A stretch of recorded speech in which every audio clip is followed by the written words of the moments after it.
Hello, I'm John Garvin, the writer and director, and I'm here with... Sam Witwer. I play Deacon St. John in Days Gone. Yeah, and we're here to talk about the alternate path demo. So we did 2 demos for E3 this year. One you guys saw at the media showcase, and this one we showed behind closed doors on the floor at E3. And so for the first time, we're releasing it online so that everybody can kind of take a look at it. And I thought I'd just talk a little bit about, what the differences are, and just kind of like just show you what we were trying to accomplish this year. Yeah, I mean, the most obvious difference so far is the last one was nighttime during the rain, and this is daytime during the snow. Yeah, and it's not just cosmetic. And I think that's one of the things we really wanted to emphasize, because this time we're showing sort of a day in the life of Deacon. You see he's on the drifter bike here. We wanted to show a little more of the bike riding and how the weather can kind of impact that. So we have this drifting mechanic, right? You see him kind of slipping and sliding around a little bit. Changes the handling of the bike. That's really interesting. Now, there were wolves there last time, John, and these wolves would pursue you down this road, and then Deacon had to turn his back, shoot a wolf, and he got clotheslined right up there, didn't he? Yeah, exactly. So this time you see that he wasn't being chased by the wolves. That's a dynamic event. That can that can happen or not. It just depends on when you're playing the game. Interesting. And this time Deacon saw the ambush and he was able to avoid it. So he kind of comes up and around and behind them. So does weather impacts whether these creatures show up or not in daytime, nighttime, all that stuff? Yeah, absolutely. So especially the freakers, they come out, they're mostly nocturnal, but they will come out as the weather gets colder. They become stronger in the cold. Right. And so that will, again, kind of change up the way the game plays. That's very, very, I kind of love that you decided to do this as a demo to show 2 completely different iterations on the same exact mission in the game. Yes, exactly. So we wanted to have, the job is basically the same. Deacon hears that his buddy's in trouble, rides out to save his life. And, as you can see here, this is a completely different experience from what we showed in the first demo. In the first one, Deacon gets clotheslined, and it sounded very painful, by the way. Oh, speaking of painful, okay, so the combat in this game is fairly brutal. John, you want to talk about that a little bit? Well, we just wanted to make it as, as realistic as possible. So, yeah, we're not holding back on that at all. And Sam's done most of his own stunt work for this. And I can tell you that when we're on the performance stage and we're capturing that stuff, we just try to keep it real, right? Right. Well, right. There was sort of a decision made at some point. I've been on the project for what, 2 or 3 years now? Yeah, I think 3 years. And so early on, I think there was a more, what were we? It was more Kurt Russell and sort of a two-fisted thing, and then it turned into, hey, let's take this quite seriously. And what that required is a lot more.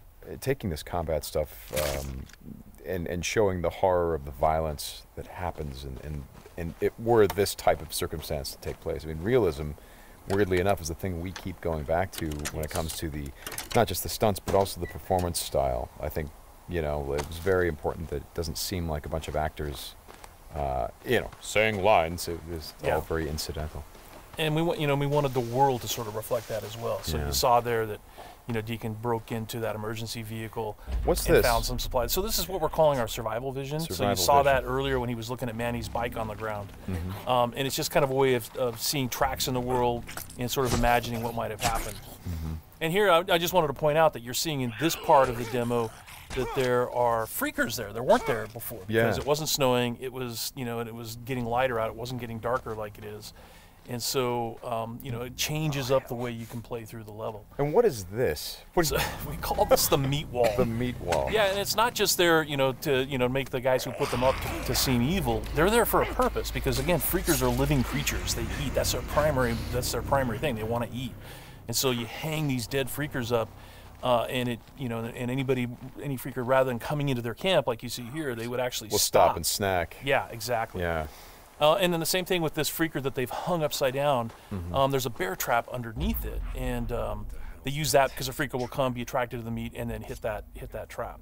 Interesting. Another thing you just saw, by the way, is that tin can. The tin can trap that you that's an alarm that the marauders will put up. And this is, again, some of the things that marauder camps just do. And you find these marauder camps throughout the world. You'll find traps like that, and then if you're careful and you're paying attention, you can avoid them. Because in the first demo, Deacon didn't avoid it, and he set off that alarm. Right. Now this is the same tactic that he used last time. Throws the rock to get someone to lure him over and have him step in the bear trap. But this one plays out a little bit differently than last time. One of the things that struck me, and we've talked about this obviously as we've shot, but there's an effort of the other Marauders to get this guy to shut up, and he won't. Yeah, and so in the first demo, Deacon's heading on down the trail, and you can hear that happening behind him. Right. And this time we're showing what happened. So, he's watching everybody react to this poor guy trapped in the in that bear trap, and she just is like, shut up, shut up, shut up, and then just loses it and shoots the guy. Right. Right. And of course, in the meantime, Deacon is crafting a Molotov and just takes them all out. Right. Oh boy, that's good. Ow. Ow. So again, it's like in the previous demo, Deacon would have gone off to the trail down to the right. This time he's going to head this way. He follows the tracks, and comes under a sniper attack. Now let me ask you something about the survival. Okay, there's a sniper attack coming, but the survival vision is, if you don't say upgrade your survival vision, can you miss clues? I mean, are there things that you would get if you upgraded your survival vision that would help you complete the mission better? Exactly, and you have to, we have a whole skill tree, and it's all tied to the experience that you can earn as you're just playing through the game, and then you can upgrade those things. What's happening here? We got a freaker tied to a tree. Yeah, so this is another type of trap that Marauders will set. They will they will basically chain freakers to the perimeter of their camps, and they use them as kind of an alarm system. And then that, you saw that Marauder there. He was just tormenting the poor freaker, and then so Deacon kind of takes advantage of that. Well, and you think for a moment that Deacon is the guy, he's sort of helping the freaker by, getting the guy that taunted him. Is like, no, and then he's going to take the freaker out right afterward. Exactly. And this is a bit of silent sniping using the crossbow. Yeah, so this whole sequence at the end plays out very differently. In the first demo, you saw Deacon use a swarm. He weaponized a swarm, lured them into the camp, and then they kind of did the work for him. There's no swarm in this run-through. Right. So the player really has to go in and use what we're calling our strategic sandbox combat, and that's just, stealth mechanics and setting and using traps, whole arsenal of weapons. You see there's a variety of weapons that Deacon's going to use through this, including the crossbow. He crafts his own bolts.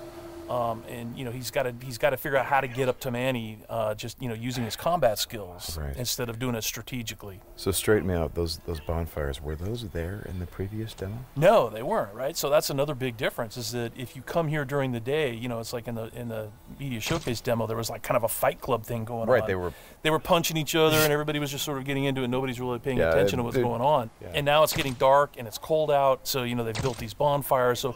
And again, it's not just a cosmetic change in the way the... Well, it's cold, right? Yeah, it's because it's cold. They have to build some... So it changes the way the Marauders behave in the level. Mm-hmm. Well, that's very... Again, this is part of the reason why I love that you did this as a demo, because the behavior of all of these things, not just the freakers, but the Marauders, everything, there's a logic to it. You can track why they're doing the things that they're doing. And you can use it to your advantage in the gameplay. That's kind of what I like about this so much. And that's really what we wanted to showcase this year, is that it's an open world game, and everything you see around here. And again, we're only playing this two different ways. You saw that waterfall way up there off in the distance. There's a bridge that goes in front of that. If you had a sniper rifle and enough ammunition, you could have driven your bike all the way up there. There's trails that go all the way up there, and you could have used your sniper rifle to take out this entire camp, because it would have taken them a while to figure out where the shots were coming from and to get to you. So, that's a different way to play. There's another way to play, by the way, where you could have just stealthed in through the entire camp if you had the skills to do it. And you could have just taken everybody out silently, or almost everybody, and then you could have gotten up to where Manny's being held using a different route, and just stealth killed that guy. There's no reason that you have to come in and run and gun it like Deacon is doing here. Hey, how scarce is ammunition? Because I see him switching from a bunch of weapons, and when we saw this demo, when I came in and saw it at E3, one of the things that I really enjoyed was I was sitting next to you, and the driver was playing the game. And at some point, I saw you shift in your chair, and you leaned forward, and I heard you say, "Oh man, uh-oh." And I'm like, "Whoa, what's going on?" He's like, "He's going to get killed." I'm like, "Whoa, oh!" And I leaned forward. I was like, "Oh, I guess there's some real danger." And one of the things was that he was running out of ammunition, and he was trying to go pick up ammo from the dead.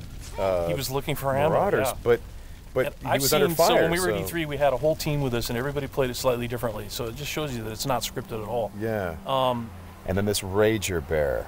Oh yeah, boy. the infected bear. The infected bear. That's, yeah. That's not what you want to see. Well, we thought that would be a good way to end the demo, is to show that it's just one, for Deacon's life. It's just one darn thing after another. Yeah. Right? You're going to save your buddy. You get clotheslined, you get attacked by wolves, or you think you're finally done. You rescued you've gone through all this stuff, and then suddenly, Rager Bear. Right. Well, as you said to me, it's not just about exploring an open world, as it is the open world coming after you, the open world seeking you out, trying to. Yeah, exactly. That's our tagline. In Days Gone, you don't have to go seeking out trouble. The world comes for you. Trouble's looking for you. All right, Sam. Thanks a lot. Thanks, John. It's been fun, and I hope you guys enjoy the demo, and we'll talk more about it soon.